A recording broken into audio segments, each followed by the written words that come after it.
Hello again, citizens! A long time no see. Well, it's been about 3 weeks since the last episode of The Whole Truth. I took some days off for Christmas to spend with my wife, and then I proceeded to get very sick and was stuck in bed for about a week straight. And we're finally getting this episode out. So this is episode number 14 of The Whole Truth for the week of 1 January 2014. Happy New Year. It's good to be here. It's good to see your faces again. Let's get started. In this episode, we're going to recap 10 for the Chairman number 3, the Dogfighting Alpha livestream, the Hangar patch number 10, and the $35 million stretch goal that we reached. First up this week, we got a couple of lore entries, the first being a news update titled Advocacy Archive. This is a series of intra-agency messages centered around Orpheus, someone suspected of being a sleeper agent. Messages go back and forth about the subject possibly being cleared of allegations, but then the subject goes slightly crazy and they start to suspect he's giving conditioned responses to the questioning. It goes on to reveal a low-level fixer named Alex Corso and claims that Corso provided Orpheus with a device of some sort. You should check that out if you want to know more. The second lore post we saw was under another news update entitled Showdown. This is a show where they debate current popular topics. This one is about a newly discovered virus called Lynch fever that's spreading at an uncontrollable rate. Quarantine of entire planets is discussed, as well as contingency plans for apocalyptic level virus outbreaks. It's pretty interesting, and it would be controversial if this stuff was happening in the real world, so that's what makes it cool. A new galactic guide is on our doorstep featuring Musashi Industrial and Starflight Concern, or MISC. Here you can learn a bit about the company behind my favorite ship, the Freelancer, as well as the Starfarer. Lore Builder number 9 is up, and it's on squadron numbering and more Sata Ball. Squadron numbering is, well, kind of self-explanatory, and the topic for Sata Ball this week is discussing how games will actually play out, including players and items, positions, equipment, and so on. One interesting tidbit to wet your whistle and get you to check it out is some talk of a Sata glove, which allows a player to catch the ball but not grip it. There's no vote this week, just discussion, so give your feedback because it's very important. Hangar patch number 10 is live. Mostly in this patch, we can now check out the full-size cutlass in all its early incomplete glory. It is quite incomplete. Lots of things don't function correctly, and it's hard to walk around inside of it. You get stuck on a lot of objects. It's basically just a static model at this point. Still, it's nice to be able to see the basic layout from the inside. Client-side persistence has been added along with some items you can purchase in the Voyager Direct store to help you try it out. The updated Avenger is also in the hangar, and it's quite a nice updated Avenger. Access now occurs from the cargo hold of the ship, where you walk through the holding room, the sleeping quarters, and then through the hatch into the cockpit. I've seen a few complaints about the layout of the ship, but I am absolutely in love with it. If I could marry a spaceship, this would be it. Assuming I had like spaceship brides lined up and we married spaceships or something like that. Is that weird? I think that's weird. So let's move on. We also got a new fish tank with added stuff, a footlocker, and the firing range. The firing range lets you put guns from your ships on a platform and shoot at them with some stationary targets there. It's cool, but it's not super useful yet. CIG has also given us all free 1,000 UEC on every account, as well as an additional 1,000 for Centurion level subscribers and an additional 2,000 for Imperator level subscribers.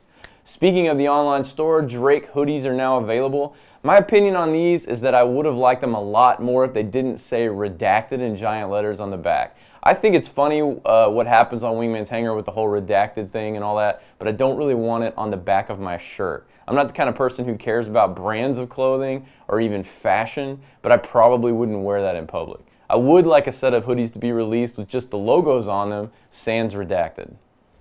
The new Foundry 42 office is open, and we got a video introducing the team making Squadron 42, led by Chris Roberts' brother Aaron. In honor of the move from the old office, Foundry 42 is giving away some old memorabilia in a contest. The prizes are pretty cool and include some old movie stuff, including one of only 2 Wing Commander 3 leather flight jackets that belong to Chris Roberts, an Idrisim Corvette, and then the Heretic, a 3.5-foot physical model of one of the ships from Privateer 2. That thing is huge. A Star Citizen battle pack consisting of a Hornet and Scythe add-on ship, and finally, a pack containing 3 Star Wars models, a signed copy of Privateer 2 and Starlancer, and some other random posters and concept art. You can enter to win simply by answering a trivia question on the website.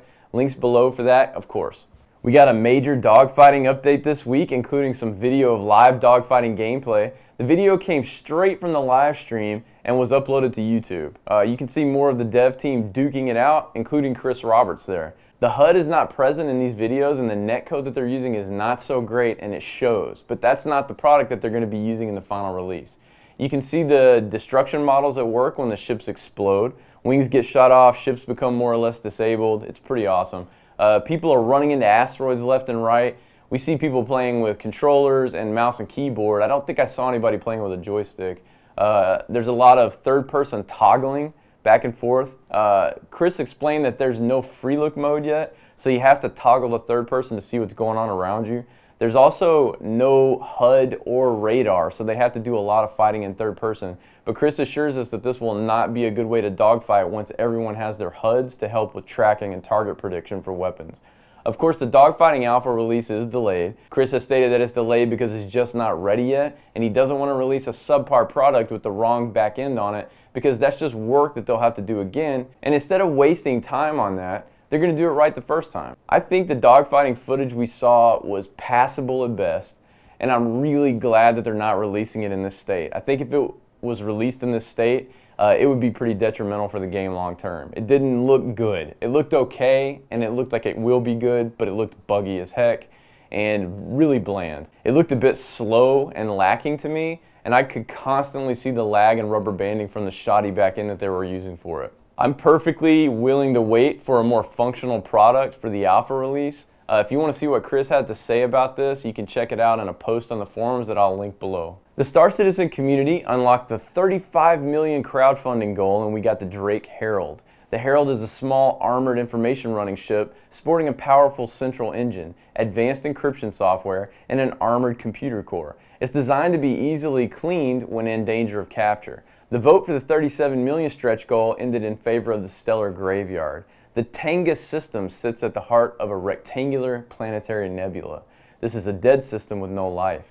2 planets sit on the outskirts of the system where a star previously collapsed into a white dwarf, leaving the planets cold and lifeless. The vote for the next stretch goal is on which location you would like to see in Star Citizen. I'm still voting on fully aquatic planet because we need those futuristic boats, or I need to be able to submerge my Avenger. CIG has added gift cards to the virtual storefront. Now you can purchase these for friends and let them decide on which ship package they want. We do a fair amount of giveaways online, and this is something that will help us out with those. Thank you, CIG, for giving us a way to spend more of our money.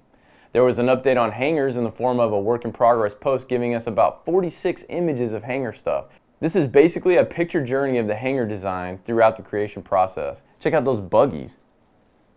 We also got another work-in-progress post for the Freelancer. Again, this is the history of the creation of the ship in 33 pictures, which includes written commentary about different aspects of the process. These are really interesting, and they help us see what the developers have gone through in terms of brainstorming these designs.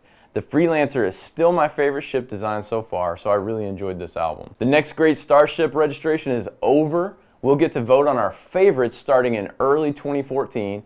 CIG gave us a video of Sandy interviewing one of the judges, Sean Tracy, who is a Crytek field application engineer. She describes him as a CryEngine evangelist. If you would like to learn more about the people judging this competition, here's your chance. I've linked some videos down below. If you are a Star Citizen subscriber via their website, Jump Point issue number 13 is now available, and it covers the development of the Avenger and a lot of exclusive Star Citizen fiction. Jump Point is a digital magazine that the team puts out on a regular basis, and it details a lot of things going on behind the scenes. Most of these other work-in-progress posts that we get to see are things that were released in previous Jump Point issues, and if you're a subscriber, you get to see those things a bit earlier.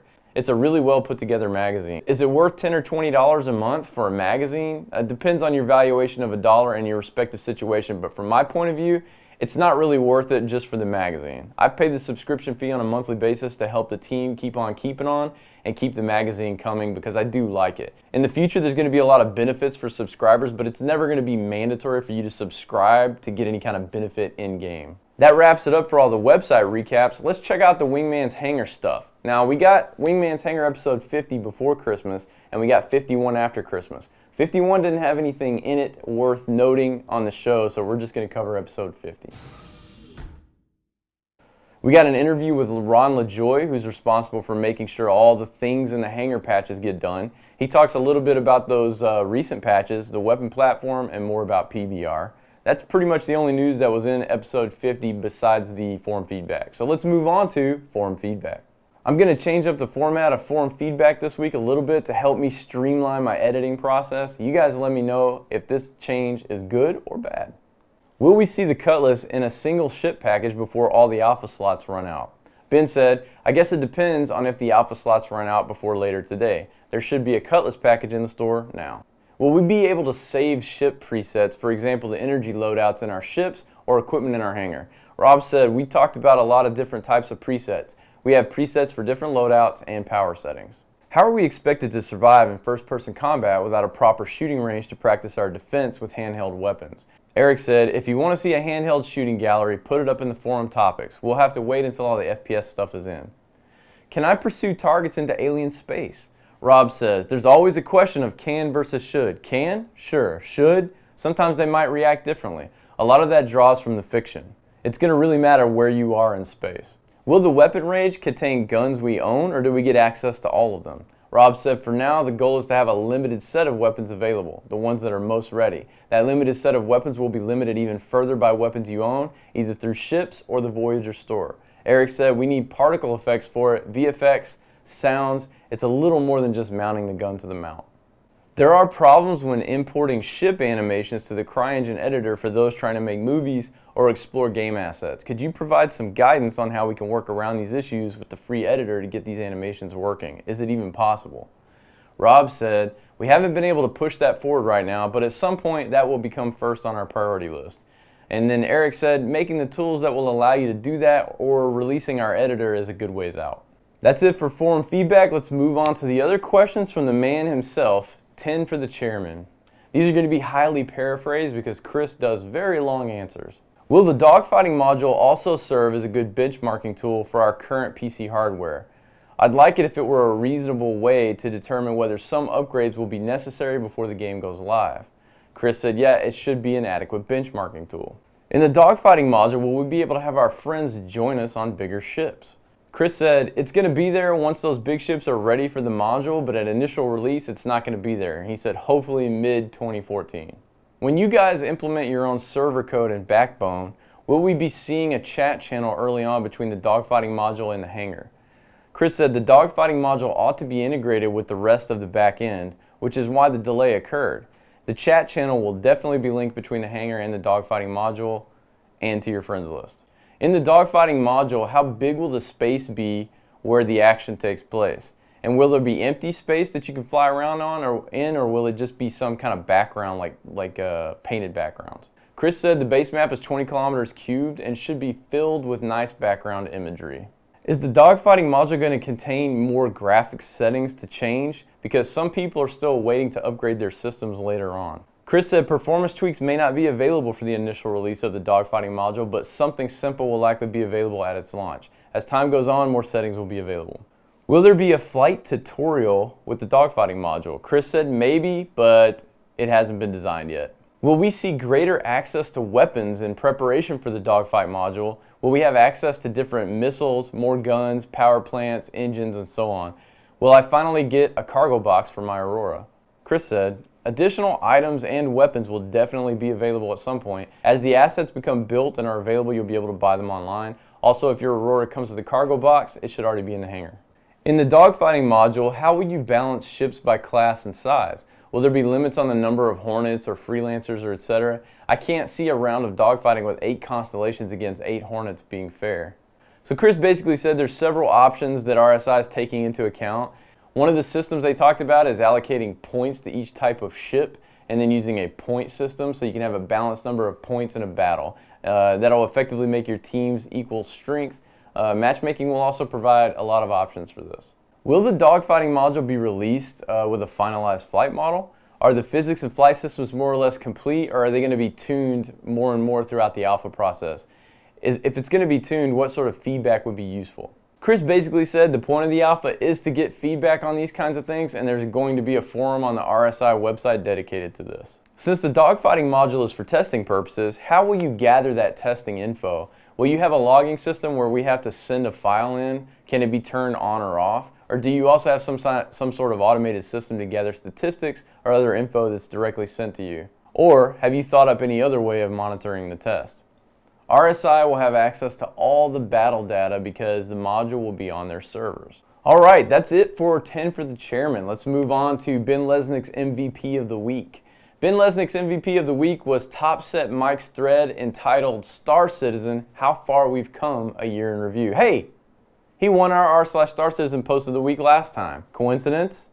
Anyway, excellent thread. Let's do some other news. This week in other news, I have a couple of very exciting things to talk about. First of all, I would like to introduce folks to a little top-down sci-fi game called Drox Operative. The best way I can think to describe Drox Operative is that it's an RPG mixed with a 4X strategy game, but not in the way you might be thinking. You're an operative working for an organization that is basically just out to get what they want. The other factions in the game play the 4X against each other while you fly around in your little ship, swaying the tide in whichever way you see fit. It's a really cool take on the 4X system. Your avatar is basically your ship, and it can level up and has numerous equipment slots where you have to manage and balance power supply with installed equipment and create your own loadouts that work for your playstyle. It's amazingly fun, especially with friends. It has a few different game modes and difficulty levels, including the ability to turn it into a single death roguelike.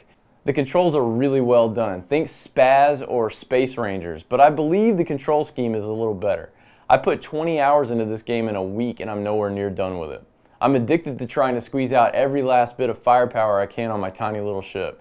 My newest weapon combo consists of a disruptor beam that debuffs and slows enemies while I hit them with a plasma cannon and a fusion missile.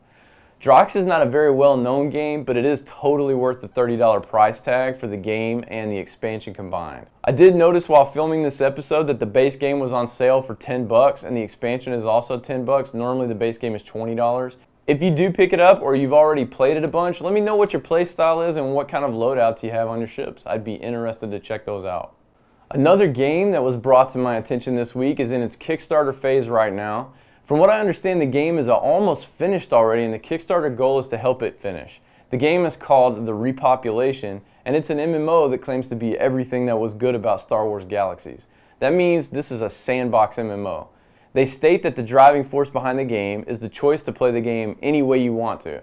One interesting thing I noticed is that missions are complex, multi-stage events that are tailored to your character. They can have branching outcomes based on your actions and choices. Really? I hope so, because most games claim that and never deliver. The good thing that I saw about this Kickstarter is that this is a game that is already almost done and they've already got stuff to show us. They have a YouTube channel with gameplay videos and the game is nearing completion. This is the way Kickstarter should be used in my opinion. Just for that reason and the throwback to games like SWG and Ultima Online, I backed this game. Let's hope that it delivers and that the community around this game can give us that good old feeling that we used to get playing Star Wars Galaxies. This week, the r/Star Citizen post of the week goes to ValkyrieCry for his thread Star Citizen CryEngine 3 SDK Space Scene Beginner's Guide. Want to know how to get a space scene to import your ships to in the CryEngine? Well, now you can learn because ValkyrieCry has given us a tutorial on just how to do that on YouTube. Let's all get over there to his YouTube channel and give him some encouragement and some feedback and help him streamline his process as well so he can make us some more videos like this. So thanks again, ValkyrieCry, for doing something for your community. That's how you make it better. Ladies and gentlemen, we've come to the end of another episode. Thank you for bearing with me over the last couple of weeks as I recover from illness and the holidays. Parting is such sweet sorrow, but I have a feeling that I will see you again next Monday on The Whole Truth. Goodbye for now.